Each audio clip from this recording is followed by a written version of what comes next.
초대교회의 7집사 중 한 사람인 스데반은 신성 모독죄로 유대인들이 던진 돌에 맞아서 순교했습니다. 이 스데반의 죽음을 가장 가까운 곳에서 목격한 사울이라는 청년이 있었습니다. 그는 교회와 그리스도인들을 박해하는데 앞장섰던 인물이었습니다. 오늘 1절부터 3절까지 말씀을 보면 큰 박해가 있었다. 모든 땅으로 흩어졌다. 사울이 교회를 잔멸할세. 옥에 넘기니라, 이런 표현들이 나옵니다. 이것은 당시 예루살렘 교회에 임한 박해와 핍박이 그저 가벼운 해프닝이 아니라 대규모의 조직적이고 끈질긴 박해였음을 보여주는 그런 증거입니다. 그 박해와 핍박의 우두머리였던 사울은 교회 자체를 없애버리려고 했습니다. 우리말 잔멸하다로 번역된 헬라어는 그 뜻이 이렇습니다. 포도원에 뛰어든 멧돼지가 포도원을 마구 짓밟아서 온통 쑥대밭으로 만드는 상황을 묘사하는 단어입니다. 그러니까 그리스도인과 교회를 향한 사울의 핍박이 그 정도로 잔인하고 집요했다는 얘기죠. 그는 집집마다 돌아다니면서 그리스도인을 만나게 되면 닥치는 대로 끌어가서 감옥에 가두었습니다.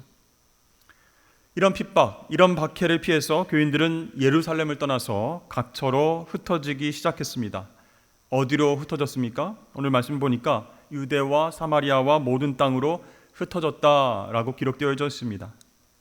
그러니까 이 사건은요, 사도행전 1장 8절 말씀을 생각나게 합니다. 오직 성령이 너에게 임하시면 너희가 권능을 받고 예루살렘과 온 유대와 사마리아 땅 끝까지 이르러 내 증인이 되리라.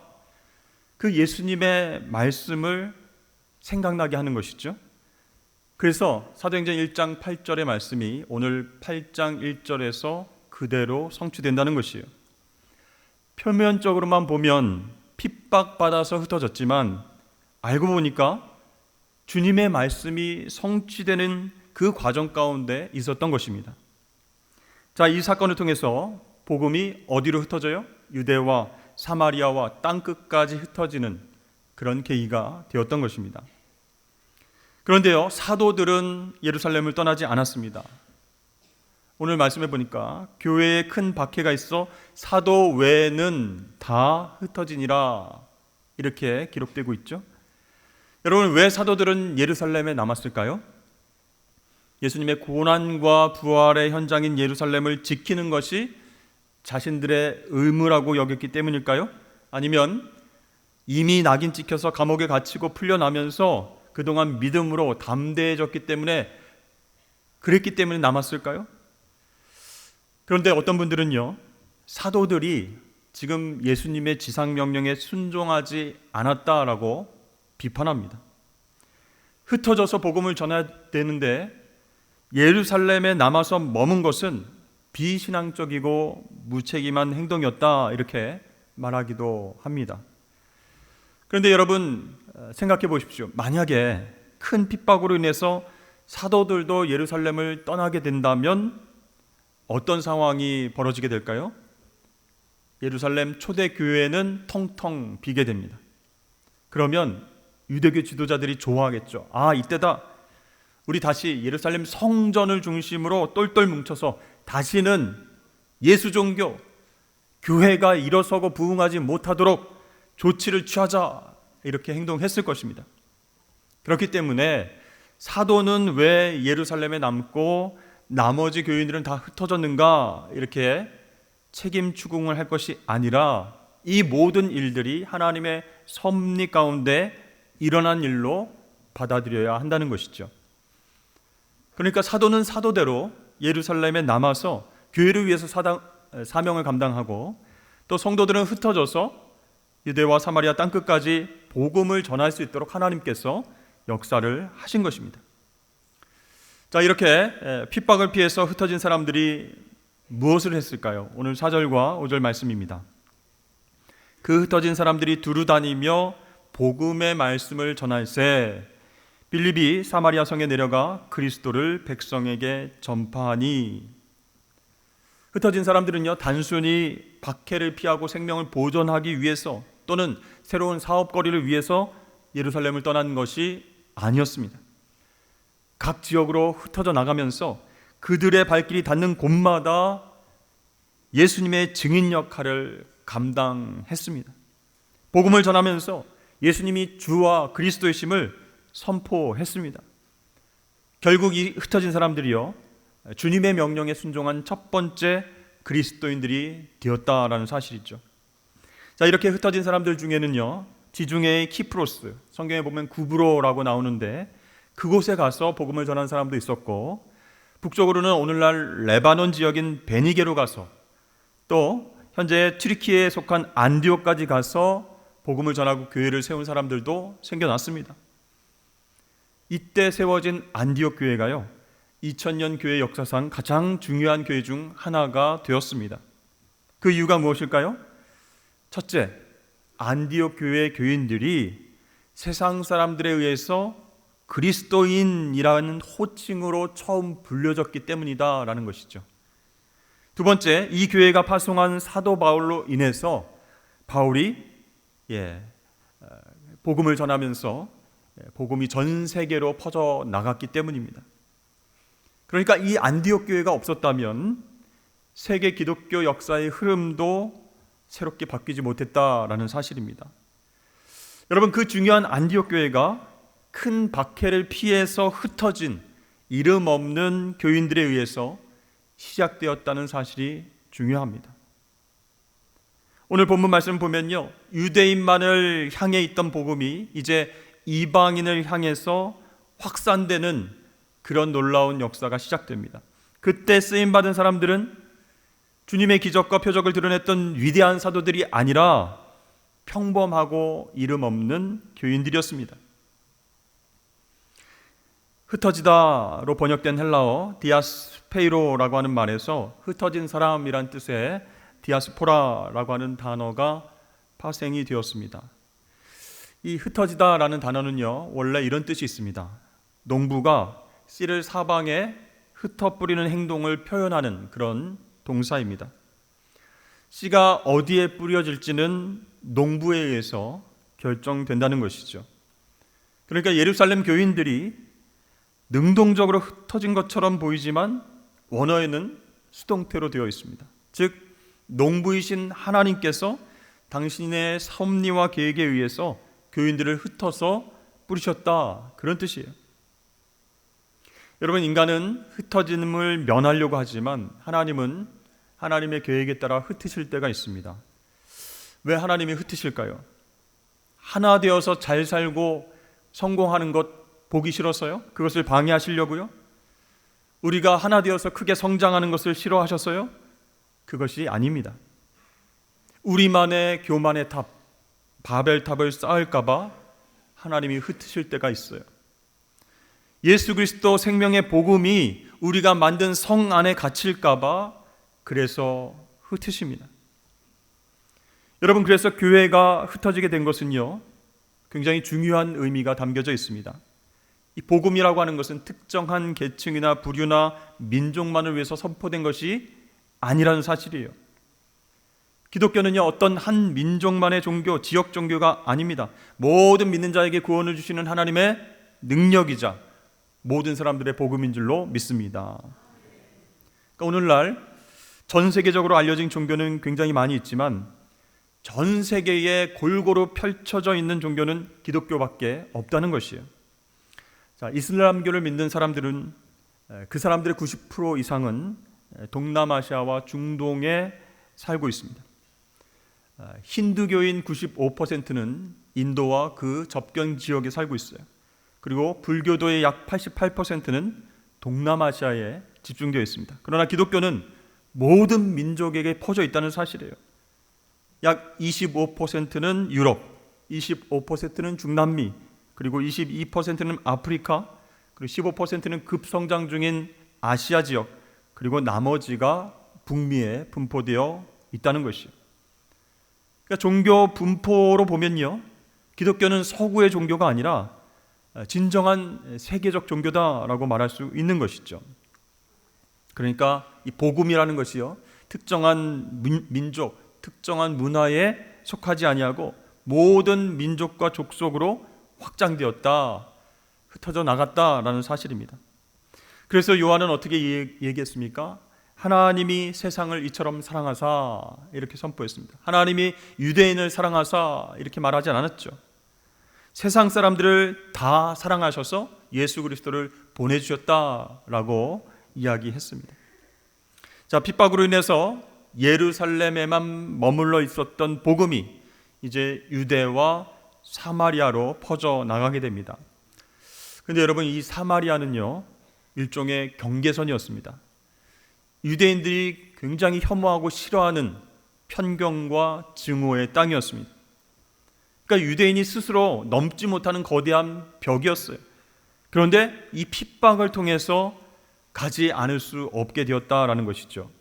5절 말씀해 보면 빌립이 사마리아 성에 내려가 그리스도를 백성에게 전파하니라고 말씀합니다. 여러분, 복음이 편견을 뛰어넘게 합니다. 복음은 모든 민족에게 전해져야 되기 때문입니다. 여러분, 생각해 보십시오. 하나님이 나를 사랑하신다면 내가 미워하는 사람도 사랑하시는 것인데, 근데 내가 저 사람을 사랑하는 게 너무 힘든 거예요. 그래서 피하고 거절하는 경우가 종종 많이 있습니다. 하나님께서 그러한 우리의 연약함과 질성을 잘 아시기 때문에 우리 힘으로는 그 벽을 넘기가 불가능하니까 이 사마리아 땅으로 나아가게 하시기 위해서 핍박이라는 도구를 사용하셨다라는 사실입니다. 그래서 하나님께서 사람들을 흩뿌리심으로, 복음의 씨앗을 흩뿌리심으로 복음이 사방으로 곳곳으로 퍼져나가게 된 것이죠. 또 하나 중요한 사실은요, 흩어져야 교회가 교회다워지고 건강한 공동체가 되기 때문에 하나님께서 흩으셨다라는 사실입니다. 우리가 겉으로 보면 초대교회에 막 3,000명, 5,000명이 세례를 받고 예수 믿고 회개하고 고백하고 막 넘쳐나고 왕성하게 성장하고 있는데 하나님 보시기에 건강한 모습이 아니셨기 때문에 흩으셨다는 거예요. 여러분, 우리가 모이는 이유는 무엇입니까? 잘 흩어지기 위해서입니다. 균형이라는 것이. 그래서 잘 모이고 잘 흩어지는 것은요, 건강한 공동체의 특징이라고 할 수 있습니다. 자, 교회는 우선 잘 모여야 됩니다. 그러나 모이는 것으로 끝나면 안 된다는 것이에요. 모여서 예배드리고 영적으로 무장하고 은혜를 받은 다음에 세상으로 흩어져서 사명 감당해야 됩니다. 그런데요, 계속 모이기만 하면 예수님께서 원하시는 교회가 될 수 없다는 얘기예요. 여러분, 우리가 모여만 있으면 어떤 일들이 일어나게 될까요? 물론 모여 있으면요, 잘하는 사람들이고 우리끼리 하나님의 은혜와 축복을 나누고 서로 중보해주고 섬기고 봉사하고 얼마나 좋습니까? 좋은 일도 많이 생깁니다. 그런데 모이기만 하면 부작용이 일어나요. 흩어지지 않으면 정체된다는 거예요. 내부 분열이 일어날 가능성이 커진다는 것입니다. 왜 그럴까요? 그 공동체의 모든 구성원들의 관심이 내부 지향적이 되기 때문이에요.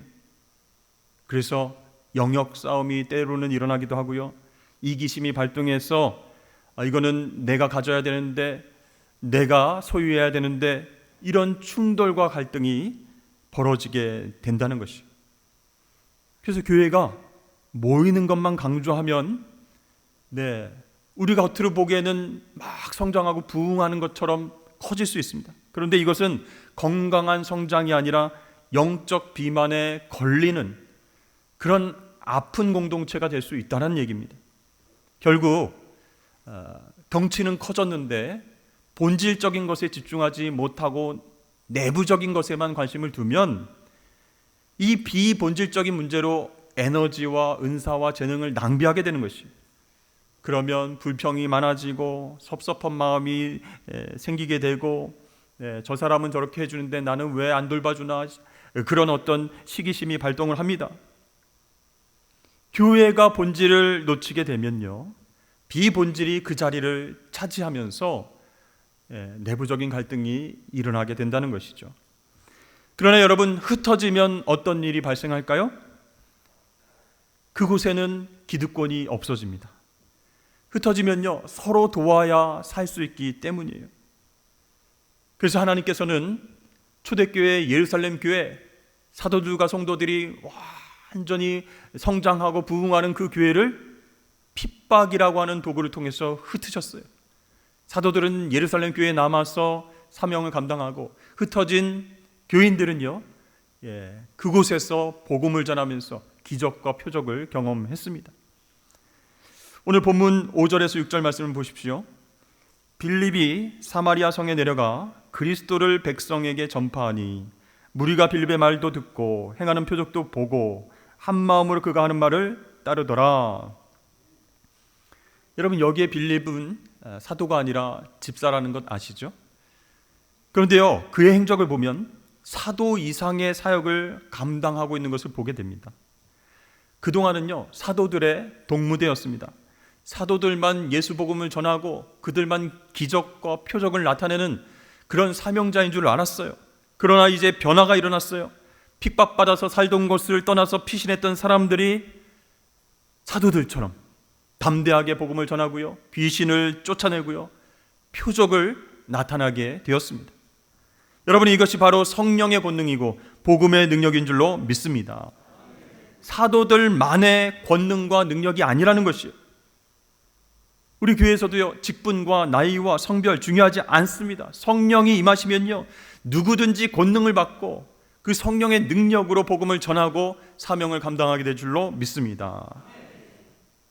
그 직분이 아니라 복음 전하는 그 사람에게 권능이 나타났다, 이 사실이 굉장히 중요한 것이죠. 그렇습니다. 하나님의 능력은 하나님의 목적과 연결되어질 때 나타난다는 것이요, 하나님이 능력을 주시는 이유가 분명해요.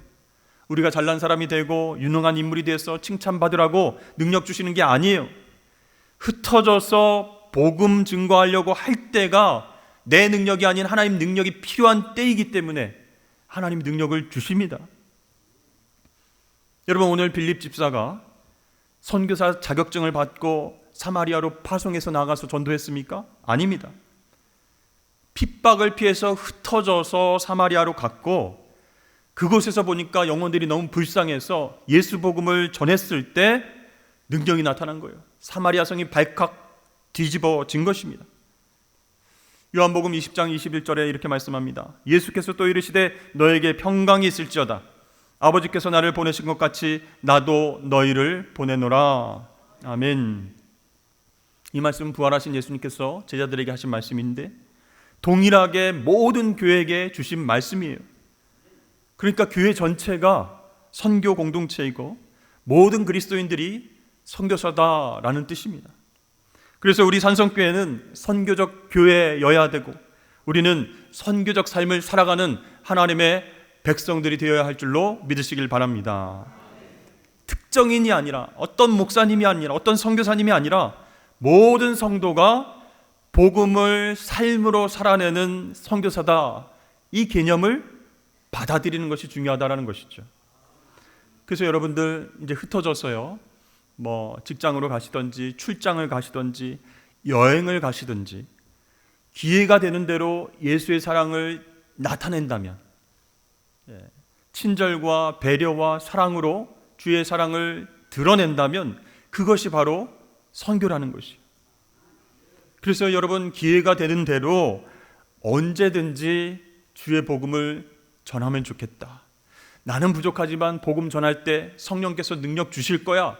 이런 믿음으로 선교적 삶을 살아갈 때에 하나님께서는 아무것도 아닌 것 같은 나를 통해서, 평신도인 나를 통해서 복음이 모든 이웃과 열방에게로 퍼져가는 귀한 역사를 이루실 줄로 믿습니다. 여러분, 구약과 신약은요 모두 가라의 영성이에요. 창세기 12장은 믿음의 조상 아브라함의 출발 지점입니다. 하나님께서 떠나라 명령하셨을 때 순종하면서 출발했던 최초의 선교사입니다. 선교사는요, 가라는 명령에 순종하는 사람이에요. 신약도 마찬가지입니다. 하나님은 아들 예수 그리스도를 세상에 보내셨고 십자가에서 죽으셨지만 부활하신 주님은 동일하게 제자들을 보내셨습니다. 신약교회 전체가 가라는 명령을 받았어요. 이 위대한 명령에 제외된 사람은 아무도 없습니다. 그렇습니다. 하나님은 보내시는 분이고 저와 여러분은 보냄받은 사람들이에요.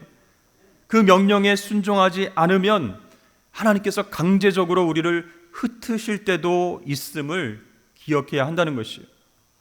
우리가 미워서 딴 데로 가라 하시나? 여기서 정말 편하고 즐겁게 신앙생활하고 그렇게 축복을 받았는데 왜 자꾸 가라 하시나? 여러분, 하나님께서 우리를 흩으시는 이유는요, 우리를 고생시키려고, 우리를 힘들게 하시려고가 아니라 우리를 통해서 세상에 복을 주시기 위함이에요. 여러분, 사도행전을 영어로 act라고 합니다. 사도행전 말씀을 쭉 보면요, 사도들이 움직이고 하나님의 백성들이 움직입니다. 복음이 움직여서 벽을 넘어 퍼져나가고요, 성령께서 움직이셔서 많은 사람들과 함께 권능을 드러내십니다. 여러분, 우리가 예수 믿고 은혜 받았는데 움직이지 않고 가만히 있으면 영적으로 병이 걸린다는 사실이에요. 고인물이 된다는 거예요. 영적인 무기력증에 빠지게 된다는 것입니다. 그렇습니다. 우리가 교회 안에서만 머물러 있고 교회 안에서 예배드리고 훈련받고 은혜 받는 것 참 중요하지만 거기에서 멈추면 우리가 성장하지 못하는 거예요. 시험에 빠지기 쉽습니다. 여러분, 우리가 예배를 통해서 또 훈련을 통해서 그렇게 훈련 받았다라고 하는 것은요, 사명입니다. 근데 그 사명의 핵심은 복음 증거예요. 그러므로 우리는 복음 증거를 위해서 움직여야 하는 사람이다라는 것이죠. 그래서 여러분, 신약의 그리스도인들 모두는 바로 동사형이 되어야 된다라는 사실입니다. 그렇다고 여러분, 전도와 선교를 너무 부담스럽게, 너무 거창하게 생각할 필요가 없습니다. 하나님은 우리를 부르신 분이고 우리는 부름받아서 파송된 곳으로, 흩어진 곳으로 나아가서 복음의 진리대로 살아가기만 하면 된다는 거예요. 세상과 타협하지 아니하고 하나님 주신 진리대로 살아가는 것을 보여주기만 해도 사람들에게 영향력을 끼칠 수 있다는 것입니다. 여러분, 예수 그리스도의 복음은 생명력이 있습니다. 그래서 어떤 울타리 안에 갇혀있지 않습니다. 복음의 그 속성을 알면 우리가 가만히 있을 수 없는 거예요. 정체되어서 살 수는 없다라는 얘기입니다. 사랑하는 성도 여러분, 우리가 왜 모여서 예배합니까? 왜 모여서 찬양하고 기도하고 말씀을 듣습니까? 단순히 자기만족 때문입니까? 아니면 부모님이 원하셔서입니까? 또는 교회에서 자격증을 따는 과정이라고 생각해서 그럽니까? 아니면 인간관계와 커뮤니티를 형성하기 위해서 그렇게 합니까? 결코 아닙니다. 우리가 모이는 이유는 흩어져서 사명을 감당하기 위함입니다. 그러므로 여러분, 모임과 흩어짐의 이유가 명확한 제사장의 삶을 살아가시길 바랍니다. 이렇게 둘러보면요, 우리 주위에 하나님의 손길이 필요한 영혼들이 너무 많이 있어요. 겉으로 보면은 성공한 것 같고 많은 것을 누리며 사는 것 같지만 이 속은 썩어 들어가는 하나님의 사랑의 손길이 필요한 영혼들이 너무 많이 있어요. 그 사람들에게 복음 전하고 예수의 사랑을 베푸시길 축복합니다. 그렇게 씨를 뿌리고 하나님이 열매를 거두시는 거예요. 내가 거두려고 노력하지 않아도 하나님의 때에 하나님이 거두시니까 우리는 보냄받은 대로 씨를 뿌리면 됩니다. 실망하지 않고 인내하면서 기도한다면 하나님의 때에 열매 맺게 하시는 기쁨을 우리에게도 허락하실 줄로 믿습니다. 여러분, 농부는 하나님이세요. 농부의 의지대로 씨가 뿌려집니다. 그런데 영광스럽게도 우리를 통해서 복음의 씨앗이 사방으로 흩어지도록 그렇게 하나님께서 우리를 도구로 사용하시고 일하신다는 사실입니다. 여러분, 오늘 말씀을 기억하시면서 그렇게 이유 있는 모임과 흩어짐으로 하나님 나라 확장에 동참하시는 저와 여러분 되시기를 주의 이름으로 축복합니다.